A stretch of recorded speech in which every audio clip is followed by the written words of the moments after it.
efa norarany tadindry taminiza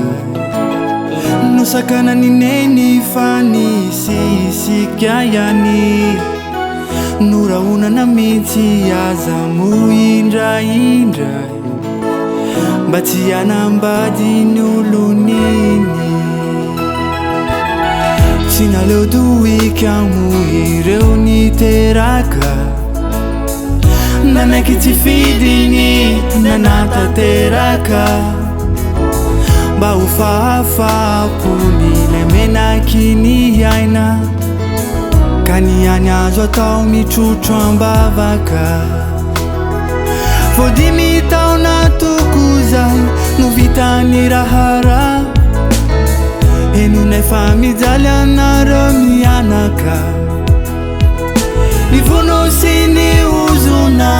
nozary fiainana modie malahelo hita modia bavy rehefa tsy hozaka modia sanatry zahay tsy andatsa dinay fony anao na ratsy nadala modie miandry dada sy mama modia bavy rehefa tsy zaka modia sanatry zahay tsy andatsa dinay fony anao na ratsy nadala modie miandry dada sy mama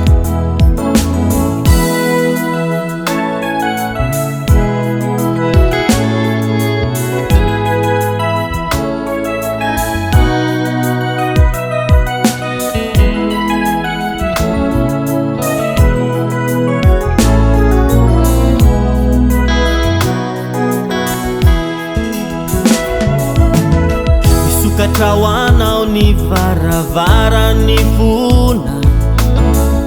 harenitsika ny tsinety atriza tsy ho faty akazo tokanay anao akory ny ray tsy titsy atao maory aloky ny fiainana izay nandalo izay atao vilesona iarenana indray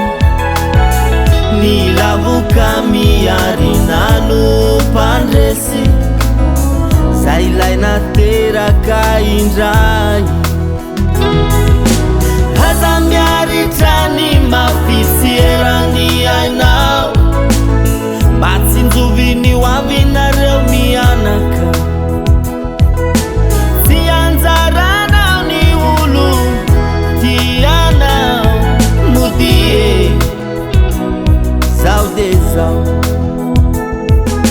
modia bavy rehefa tsy hozaka modia sanatry zay tsy andatsa dinay fony anao na ratsy nadala modie miandry dada sy mama modia bavy rehefa tsy hozaka